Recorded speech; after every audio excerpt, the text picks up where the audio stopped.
Bonjour à tous, c'est Enzo des Critiques d'Enzo et aujourd'hui on va parler de Challenger de Luca Guadagnino. You think that tennis is about expressing yourself, doing your thing. But you don't know what tennis is. What is it? Tashi Duncan, she's in another league.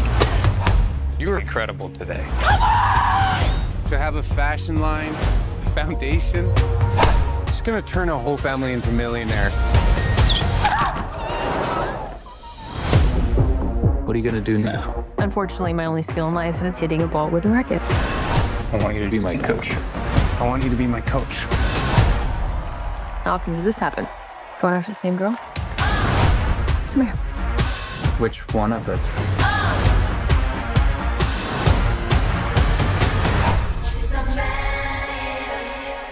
Effectivement, on va parler du dernier chef-d'œuvre de Luca Guadagnino et je le répéterai pas plus de fois parce que j'ai peur de mal le prononcer. On va parler de Challenger et j'ai adoré. Mais j'ai adoré au point où Civil War que j'ai vu il y a quelques jours, bah il est laissé de côté à cause de ce film. Et j'ai adoré au point où je me demande même si j'ai pas plus aimé que d'une partie 2. Ouais, j'ai vraiment beaucoup aimé.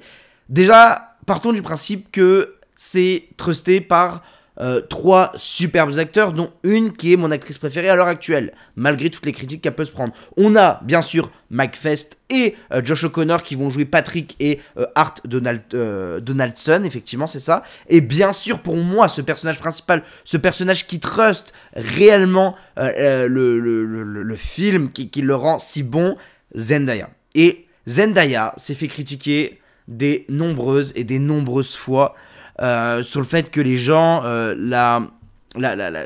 lui donnaient trop de popularité par rapport au fait que c'était juste une fille en trop de sexy, un peu comme Sydney Sweeney, hein, on retrouve un peu les mêmes critiques, sauf que je pense que ces gens-là n'ont pas vu Zendaya dans Euphoria entre autres, mais aussi dans Malcolm and Marie qui est réalisé par Sam Levinson. Et ici, en fait, Challengers, elle montre qu'elle n'est pas seulement une actrice qui est bankable parce qu'elle est jolie, parce que elle a un peu ce sex symbole. Non. Zendaya, qu'on devrait dire, hein, j'ai beaucoup de mal avec mon accent, elle est parfaite et elle a un rôle. On peut même dire qu'elle a plusieurs rôles dans ce film parce que c'est clairement un film qui va jouer sur la timeline, sur le côté temporel des choses. Et Zendaya joue son rôle à plusieurs reprises quand elle est plus jeune, quand elle est adolescente, puis quand elle est adulte, et elle est bluffante. Pour moi, c'est celle dans les 3 qui ressort le plus en termes de son jeu d'acteur et en termes de ce qu'elle ressort en fait de son personnage, quoi. C'est assez fou de voir cette fille peut jouer une adolescente, peut jouer une adulte, et dans le même film on se dit waouh, mais à chaque fois notre suspension d'incrédulité n'est jamais remis en cause tellement que c'est bien fait, que elle est incroyablement forte, et pour moi c'est vraiment la force du film et pas que en fait. Je vais être honnête, je vais vous spoil le film à quelques moments dans cette critique. Je vais pas vous spoil l'histoire, le résumé, les résultats, mais je vais plus vous spoil des scènes que je trouve incroyables niveau mise en scène. Je vais vous les raconter, on va dire, et ensuite je pourrai vous raconter pourquoi je trouve cette scène incroyable. Je vais faire ça avec 1 ou 2 scènes, bien sûr, hein, je vais pas faire tout le film, mais juste pour appuyer ma critique, je dois vraiment mettre ça au devant pour le scénario et pour la réalisation, parce que pour moi c'est aussi les 2 points forts du film, c'est la réalisation et le scénario. Et parlons du scénario, parlons juste du scénario les gars, c'est incroyable. C'est Zendaya qui représente ici cette femme fatale qui contrôle tout de A à Z et qui laissera aucunement quelqu'un d'autre contrôler sa vie, contrôler ses choix, contrôler les choix des autres. Elle veut même contrôler les choix des autres. Elle a ce personnage un peu égocentrique qui pense qu'à elle, qu'à sa carrière, et qui clairement détruit les gens de l'intérieur en les faisant sentir importants à ses yeux. C'est clairement une star au moment où Art Donaldson et Patrick va la rencontrer. Et elle va s'emparer de ça, de ce statut de star, de ce statut de personne intouchable qu'elle a auprès d'eux qui sont totalement in love d'elle pour les utiliser un contre l'autre et pour clairement commander ce qu'elle veut. Et il y a cette scène fantastique dans la chambre de Art Donaldson et de Patrick qui est juste, cette scène elle est incroyable, elle est à mourir de rire, elle est remplie il y a une tension un peu, pas sexuelle, mais il y a ce genre de tension un peu où on sent que ça se cherche, que c'est des adolescents qui se cherchent, et en plus de ça, c'est raconté avec un humour qui, je trouve, est parfait, et cette scène-là montre, dès le début, tout le personnage et toute la complexité du personnage de Zendaya. Cette complexité d'être quelqu'un qui veut diriger. Elle veut que ces deux mecs qui sont in love d'elle, un moment s'embrassent. Et elle va réussir à le faire en les manipulant. Elle veut que ces deux-là, elle veut vraiment mettre les deux-là en compétition. Et elle le dit clairement. Elle dit clairement, la personne qui gagnera le match que vous avez demain un contre l'autre, je coucherai avec. Clairement, c'est ce qu'elle sous-entend, c'est ce qu'elle dit. Et c'est là que tu te dis, mais à quel moment tu peux rentrer autant dans le cerveau de quelqu'un pour vraiment lui donner autant de combativité, on va dire, et on le reverra plus tard quand on aura dans la timeline présent, mais enfin c'est dingue quoi, c'est dingue, et tout se joue sur un match quoi, et en fait tout le film c'est un putain de match de tennis, ça se renvoie la balle tout le temps, ça change de camp tout le temps, on se dit mais qui est avec qui, comment ça fonctionne, qu'est-ce qui s'est passé, et alors vraiment parlons de la réalisation. La réalisation, pour moi, est un gros point fort pour une raison, les timelines. On est sur plusieurs timelines. Je pense qu'on a 5 ou 6 timelines différents. On va avoir 2006, on va avoir 2011, on va avoir actuel, on va avoir la veille. Mais tout ça va être expliqué avec des effets visuels et des effets de réalisation hyper importants. Quand on va être en 2006, je crois, quand ils se rencontrent, Zendaya va avoir les cheveux méga longs. Premier élément visuel qui fait qu'on comprend qu'on est en 2006. De toute façon, les cheveux de Zendaya, plus elle les raccourcit, plus on se rapproche de la période. C'est con, mais c'est un effet visuel qui a été gardé tout le long et que je trouve fantastique. Et donc, donc, on va voir ses cheveux, mais pas que. On va avoir une période qui va se dérouler à Atlanta en 2011. Comment on va raconter ça? La première fois, on va mettre un petit encart. Atlanta 2011. Mais la seconde fois où on revient...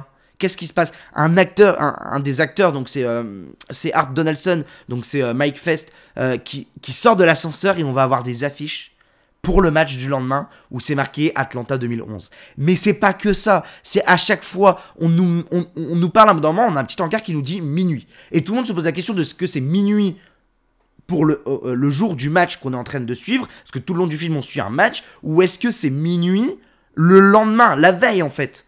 Et en fait, on nous désamorce ça plus tôt dans le film, on nous dit, il y a eu une tempête. Le jour d'avant, il y a eu une tempête.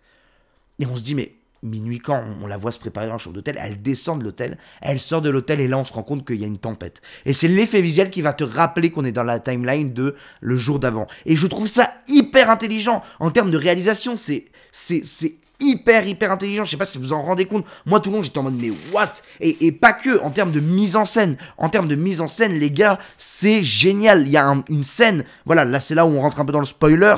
Voilà, spoiler pour cette scène là, je vous le dis. Il y a cette scène où son mec actuel, donc là on est dans le présent, son mec actuel lui dit qu'est-ce qui se passe demain si je gagne pas? Parce que les deux vont se réaffronter. Il lui dit qu'est-ce que... Bah, il se passe... Du coup, ça se passe pas dans le présent, ça se passe dans la veille. Il lui dit qu'est-ce qui se passe si je gagne pas. Déjà, il lui explique avant qu'il a envie de prendre sa retraite et tout ça. Et elle vit avec lui parce que... Il y a aussi cette blessure, hein, j'en parle pas, mais... Enfin, j'en ai pas parlé, mais... Il y a aussi cette blessure, hein, mais on en reparlera après. J'ai envie de parler un peu plus de la blessure. C'est un peu déconstruit, je suis d'accord, mais j'ai tellement de choses à dire. Mais cette blessure est hyper importante et elle signifie beaucoup trop de choses dans la mise en scène. Mais dans la réalisation et dans l'écriture. Enfin, elle signifie beaucoup trop de choses, mais... Elle est blessée, elle vit un peu sa carrière par procuration grâce à son mec qui est Art Donaldson et lui dit j'en ai marre, dans tous les cas après le match, j'arrête ma carrière. Et lui dit mais je sais que ça va pas te plaire et j'ai une question, si je gagne pas demain, qu'est-ce qui se passe? Et elle lui dit, elle essaye pour le motiver, il s'engueule un peu sur le fait qu'elle est pas assez motivante ou quoi, elle lui dit ok, demain si tu perds je te quitte. Sachant qu'ils ont une fille, sachant qu'ils ont... Enfin ils ont une vie quoi, ils ont clairement une vie. Et... il y a cette scène horrible déjà où elle dit je te quitte, mais d'une froideur incroyable. Et en fait la scène qui suit c'est une musique, lui qui pleure, eux qui s'embrassent ensemble, enfin un peu comme un dernier câlin. et en fait, elle va rester droite sur le lit, assis, et lui, petit à petit, va s'écrouler sur elle. S'écrouler sur elle au point d'avoir sa tête, et lui faire un bisou sur ses jambes, et en fait, dans la mise en scène, je trouve ça dingue, cette mise en scène-là, je trouve ça incroyable, parce que c'est de la soumission. Clairement, elle a réussi à vouloir... C'est tout ce qu'elle veut tout le long du film. Elle veut que les gens lui soient soumises. Elle veut être cette personne qui domine. Elle veut que les gens lui soient soumis. Et là, c'est clairement une mise en scène qui montre qu'elle est les épaules hautes, larges, face aux gens, et que lui est à terre en train de lui... Clairement, la métaphore, c'est... Il est en train de lui baiser les pieds. Et c'est clairement une métaphore de soumission. Et c'est pas la seule fois. Il y a un bout d'un moment où elle ne contrôle plus les choses. C'est cette fameuse blessure. Il y a ce bout d'un moment où elle ne contrôle plus les choses. Elle s'engueule avec son mec de l'époque, qui est Josh O'Connor, donc Patrick. Elle s'engueule avec lui parce que quand ils sont prêts à faire l'amour, elle lui parle d'entraînement, elle lui parle de tout ça. Elle veut qu'il soit le meilleur. Elle veut qu'il soit le meilleur. Et lui reproche un peu d'être comme ça en fait. Et ils s'embrouillent. Ils s'embrouillent autour de ce sujet-là. Et elle est tellement frustrée, tellement énervée que lui ne veuille pas de ses conseils. Elle qui se sent tellement supérieure, qui se sent tellement... c'est elle qui domine tout, c'est elle qui doit choisir, c'est elle qui domine tout. Elle se sent tellement supérieure et elle voit que lui n'a pas envie de se laisser dominer par elle. Elle est tellement énervée qu'elle a la rage pendant son match. En plus, il ne vient pas au match, donc elle a encore plus la rage. Et cette rage, cette détermination lui coûte sa carrière, clairement. Elle est tellement enragée de ne pas contrôler la situation que la situation lui échappe et elle se brise le genou au point de se blesser, ce qui lui nique sa carrière complète. Et c'est absolument génial, en fait. C'est absolument génial dans ce que ça raconte, dans ce que ça veut raconter, dans ce que ça raconte. C'est génial, elle veut dominer, elle veut dominer et elle y arrive. Cette scène que je vous raconte où le mec est couché et elle est vraiment assise, mais debout, on va dire. Elle est droite et lui est couché. Et ça veut vraiment tellement dire de choses, cette scène, en termes de mise en scène. Et c'est la première fois que j'étais en mode waouh! Vraiment, cette mise en scène, bien sûr, il y a eu plein de fois, mais là, de comprendre, je commence de plus en plus à comprendre comment la mise en scène est faite et qu'est-ce qu'elle veut dire, et là, de comprendre et faire waouh, c'est ça qu'on a essayé de me dire, c'est ça avec cette mise en scène-là qu'on a essayé de me dire, c'est génial, c'est fantastique. Et il y a plein de plans, il y a des zooms un peu à la... à la Kubrick, que j'aime beaucoup, ces zooms où il y a des plans fixes et de quelqu'un de très loin et qui zoome, je pense à Shining, hein, où il le fait avec Jack Nicholson, où il est très loin et ça zoome sur la tête de Jack Nicholson. Là, plusieurs fois, il y a ce zoom-là qui est magnifique. Il y a une fois, un moment où elle part vers son hôtel, lui il dit non, c'est par là-bas son hôtel, et en fait, elle se retourne, et il y a un flou, et enfin, c'est magnifique. Ils s'embrassent, il y a l'affiche de elle et son mec qui sont derrière, et là, elle avec son amant. Enfin, tout est réfléchi pour que ce film soit fantastique. J'ai adoré, et contrairement à Civil War où j'étais très dans le ok, j'ai vu le film, j'ai adoré, mais je ne me souviens plus de rien. Là, je me souviens de toutes les scènes, c'est symbolique, il y a tellement de choses symboliques, mise en scène de fou. La première fois que les mecs voient le match, qui voient Zendaya performer, ils sont comme ça devant elle. Tout le monde fait pour suivre la balle de tennis, et eux ils sont comme ça. Zendaya, au tout début du film, quand elle regarde les premières minutes du match entre son mec et son amant, on va dire son amant, son ex, et l'ex meilleur ami de son mec, elle regarde que son mec. Elle est fixée, le regard sur son mec. Et le regard, c'est tout le truc du match. Plus tard dans le match, c'est pareil, tout le monde fait tac, tac, tac. Il y a Zendaya qui a un regard vers une personne. Et à la fin, il y a un plan à la fin qui montre, qui est Zendaya au milieu et les deux mecs comme ça. Et pareil, ce plan-là, la tête est légèrement tournée et ça signifie quelque chose. Là, je vais pas rentrer un peu plus dans le spoiler parce que là ça risque clairement de vous gâcher peut-être la surprise finale, mais c'est génial. C'est fantastique.